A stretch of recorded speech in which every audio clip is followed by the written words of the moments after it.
Welcome to Comics Bazaar, the channel of comics commentary and arcana. This video features X-Men, that's Volume 2, Adjectiveless X-Men, number 20, cover dated May 1993. So this is a pretty cool cover image by Andy Kubert and Mark Pennington, featuring the blue team facing off against a mysterious antagonist with a fluttering purple cloak, and the cover caption, "Guess who's back?"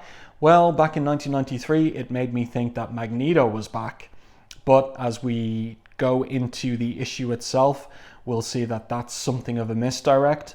It's someone else with a purple cloak who's back, and completely unexpected. So let's open this one up to the first page. We have the story title here, Digging in the Dirt, and the creative team, Fabian Nicieza, writer, Andy Kubert, penciler. The inkers are Mark Pennington, and the last two pages inked by Bob Wiacek. Bill Oakley is the letterer, Joe Rosas the colorist. So Professor X is in his ready room with Cerebro, and he's reviewing recent events and losses suffered by the X-Men. And he's also called Jubilee into the room to speak a little bit with her and to find out whether seeing Peter and Illyana lose their parents had any adverse effect on Jubilee. And she responds, "'Cause my folks got aced once too. Piece of cake. As far as I can tell, life is nothing but losing. Just a matter of losing as little as possible while living as much as you can." And then the scene switches to checking in on Peter and the pimple, Illyana.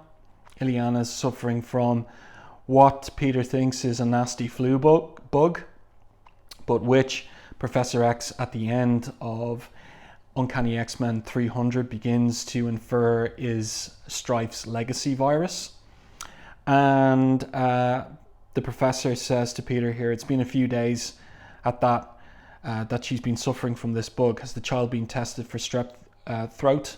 Peter responds, "She'll be fine, Professor. I will care for her. I will not allow her to be hurt again," as he spoon feeds her. Great art on these pages by Andy Kubert, who is beginning to come into his own on the series, following on from covering the art after the departure of Jim Lee, and then Art T-Bear as well.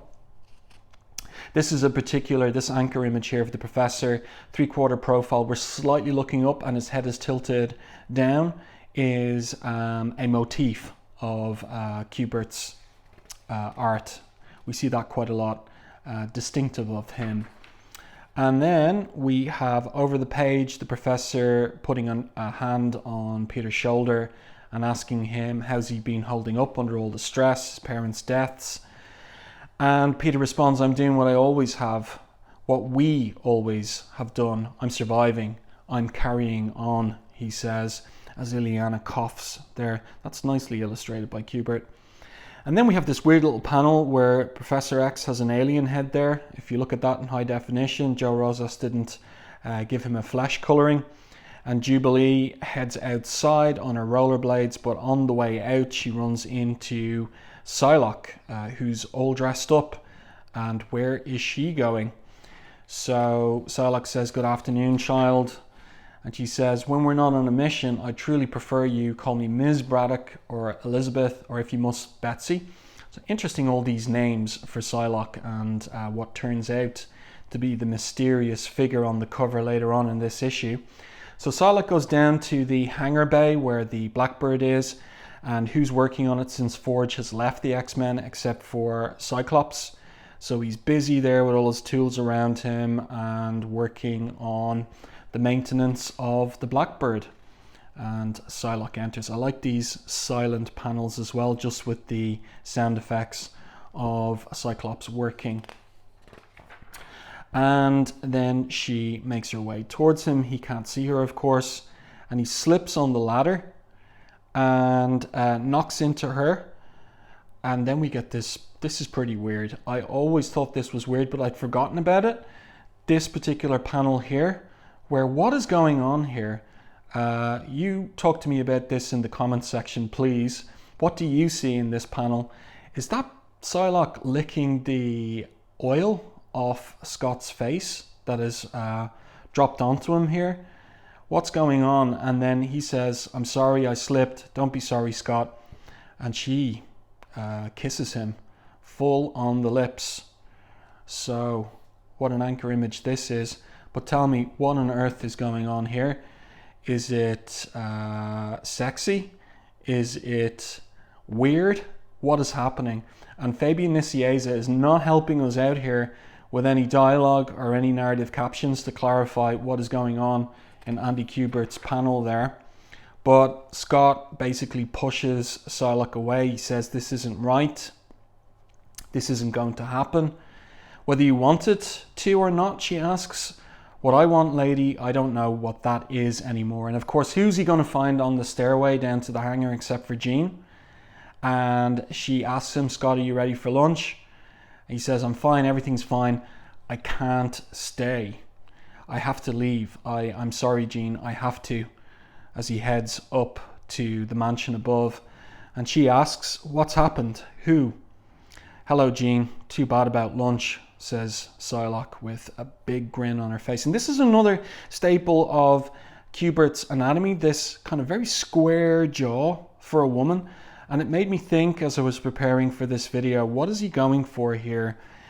Is it he's trying to draw a more rounded face to convey the Asian physiognomy of Betsy? Or what is he going for?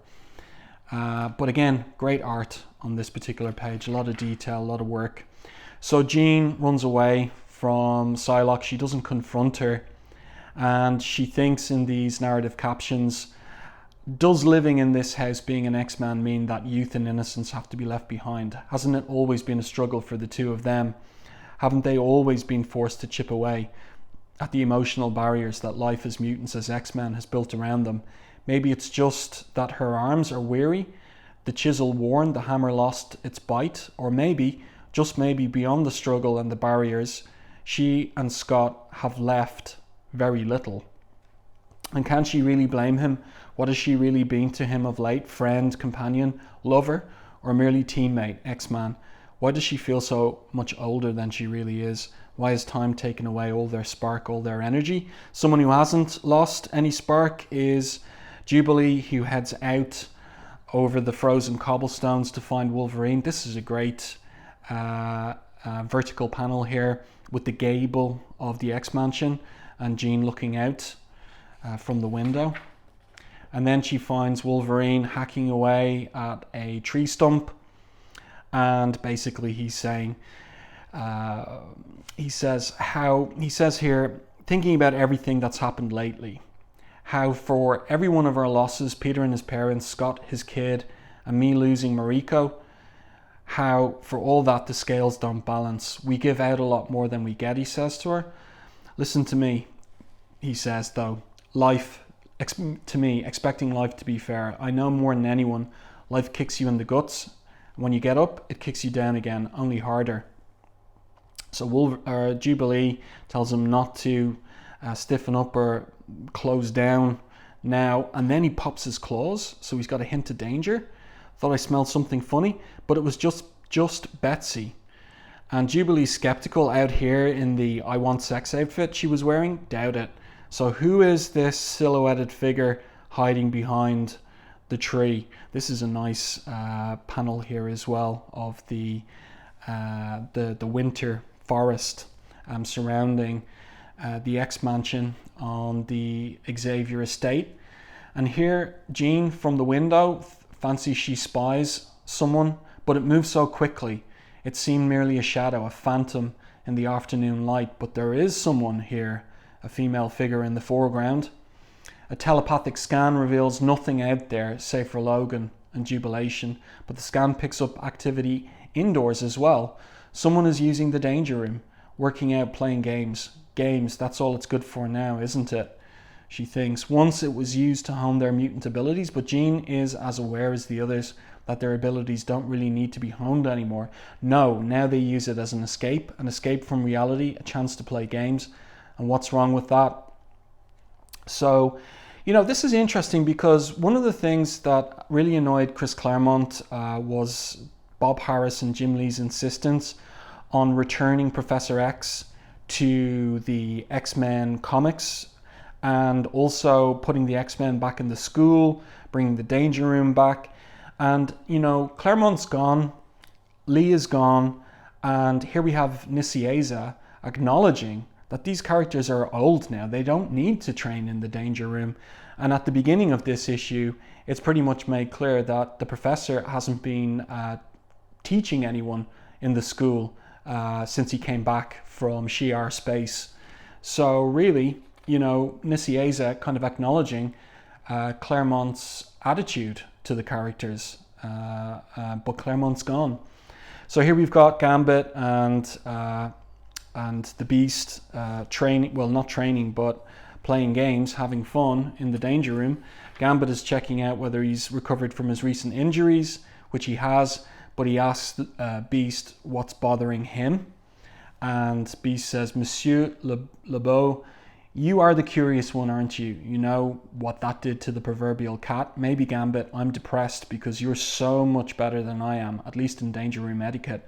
Or perhaps, just perhaps, my Cajun friend, to boost your confidence after your recent injuries, I let you win. Nice DeLuca effect here of the Beast somersaulting around the Danger Room. And Jean here thinking, or maybe he just doesn't care anymore, Jean thinks. Maybe Hank McCoy has simply outgrown all this, because she knows it's his 30th birthday coming up. Nice anchor image here of Gambit and Beast. Really nice work by Kubert. And like I said earlier, Kubert coming into his own around this point in the run. And then we pick up with Aurora and Rogue. So Rogue was blinded by strobe in the course of Executioner's Song when the X-Men and X-Factor went up against the MLF. But now it's determined that she has recovered her sight and there's been no permanent damage to her eyesight. So this is great. And they have a little conversation here, the women, about whether Rogue trusts Gambit. And she says, you kidding me, girl? That boy sees where he wants to go clear enough. I just don't know if it's the same direction I want. So Jean here saying, you don't know if you trust him, do you? Funny, we put our lives in each other's hands, but our hearts, that's another matter. And Aurora here knows what's going on in terms of the tension in the relationship between Jean and Scott. And she tries to give her some advice about that. She says, the truth is, Jean, we're all guilty of hiding our problems, and no one more so than I, holding our emotions behind this veneer of steely resolve. Ironically enough, they are altogether human traits, are they not? So here's Scott up in his bedroom, and he is looking at, and this is a nice bit of continuity. He's looking at this portrait of Jean, this photograph, and you can see that the glass is broken on the photo. And the reason for that is that this is the same portrait that was knocked off the furniture in X-Men number 12 when Scott was distracted by Psylocke, who was leaving, going to the airport, being driven there by the Beast to visit her brother Brian in England, and the portrait knocked off the table onto the ground and the glass broke. So nice bit of continuity, because it was Art T-Bear that drew that. So clearly in the script by Nicieza, this detail is here for Kubert to draw. So Scott is looking at her portrait, but he puts it back on the table, and he finishes packing, and then the professor arrives and sees that Scott is in the middle of something, the suitcase. He responds, I'm just taking off for a few days. I'm going to fly up to Alaska to see my grandparents. After everything I've been through lately, I need some time alone. So the whole business with Strife and Cable, of course, in the Executioner's Song, but also a little bit more unspoken, the tension in the relationship with Jean. And the professor asks, is there anything I can do? No, professor, thanks, I just need time off. So the professor, like, offering to help his former pupils, like Peter and now again Scott, and nobody needing his help anymore. An interesting comment on, what is Professor X's place and position anymore at this point. These are all adults, and they don't need his help. So Aurora, as a friend, arrives and tells Scott, do not run away from your problems. Do not abandon those who care for you. And Scott says, Aurora, I thought you of everybody here would understand. Why are you making this even harder for me? And this is, of course, because of the romantic breakup or relationship and breakup between her and Forge. His making a marriage proposal to her and then retracting it just as she was about to say yes. And she says, I do not want to see you build the same fortress of solitude I have. It saves us from being hurt, Scott, but it also prevents us from feeling joy. And he replies, I appreciate it, Aurora, I do, but when it comes to building walls, I've been doing it longer and better than anyone I know. So he's about to head out the door when Jean arrives down the spiral staircase. This is nicely drawn here by Kubert. Yes, you have, Scott, and where's it got you? So he speaks her name. They look at each other silently, and in silence he departs out the front door. So Jean resolves to act now. She asks the mansion computer to locate Psylocke. She's told that she's in the danger room, and also identifying anomalous presence of Elizabeth Braddock but Jean basically interrupts and says never mind.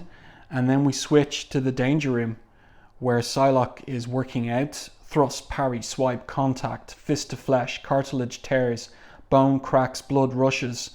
Since she was a child, Betsy Braddock has wanted to run like the hounds on the chase, fly like a hawk on the hunt, fight like a force of nature.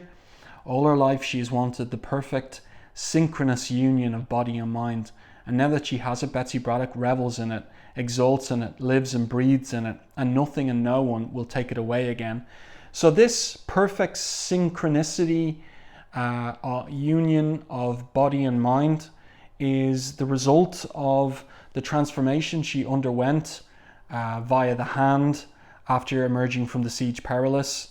The Siege Perilous gave her her heart's desire, but she has this Asian body, and it's not the one she was born into. It's transformed. And interesting, this language around the nature of her identity and what is coming up very shortly in a few short pages from here. So Jean switches off the program in the danger room, says to Psylocke, we need to talk. I really like this panel, this top-down shot of Jean and Psylocke facing each other. And I like the choice here, the artistic choice of rendering Psylocke's costume in all black. It looks really good. And so she asks Jean whatever about Scott. And then the computer speaks up and says, Cerebro scans detecting duplicate energy signature reading, resident Elizabeth Braddock. And the danger room offers her a towel to wipe herself down after the workout. And she tells the computer to silence itself. So nobody's paying attention to this anomalous account from the computer twice now about another presence, another Elizabeth Braddock in the mansion. Let's continue with the story. And so we have this face-off between the two women, where Jean asks Psylocke point blank, are you and Scott having an affair? Oh my, says Psylocke. No, an affair, no Jean, not an affair. I want him to run his fingers through my hair. I want to feel his back tense beneath my fingertips. I want to see him smile for a change, but no, Scott and I are not having an affair. Then have you telepathically manipulated his mind? Don't turn your back on me, Betsy. Answer me. She gets her psychic knife, the focused totality of her powers ready, and stabs Jean right through the head. Betsy Braddock calls it a psychic blade. It is the physical totality of her telepathic powers. This is a great page here, great sequence. This is excellent body language, storytelling, acting by Andy Kubert on Jean. Nice stuff.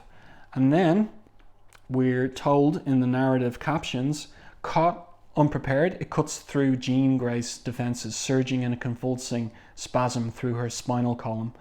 And as consciousness fades, Jean sees the truth. She understands Betsy's motives and actions, but the knowledge dissipates as darkness envelops her. And we don't really learn any more about that in terms of what she does see, but this is raising our doubts about Psylocke, her whole seduction of Scott. What she does here to Jean makes us wonder about her bona fides, especially with the arrival in this anchor image of Kwannon, as it turns out. And Psylocke says here, now you know, Jean. You will not remember, but you do know, as do I. And this figure is in Psylocke's original armour, the one she wore when she went through the Siege Perilous. Oh, Jean, what a simply marvellous endgame. Programming a hologram sequence of my earlier self, she thinks, forcing me to question what I am now in full view of what I once was. I wouldn't have thought you capable of such a duplicitous manoeuvre, but this new figure is not a hologram. Last seen in issues 17 and 18. And you would have thought, right, Kwannon, she calls Psylocke Kwannon, considering she is not responsible for my presence here. That's Jean, you are. And then she creates this psychic katana blade. And what did you call me? Who are you? I am the one thing you have feared most since first awakening to see the world through new eyes. That's interesting because, of course, remember, back in New Mutants Annual number 2, Psylocke had her eyes torn out and replaced by Mojo. So, you know, there's all kinds of hints and suspicions being raised here about who is the authentic Psylocke, and indeed whether, like, who's pulling the strings in respect of whoever might be the evil doppelganger, let's say. So Kwannon here says, I am the truth.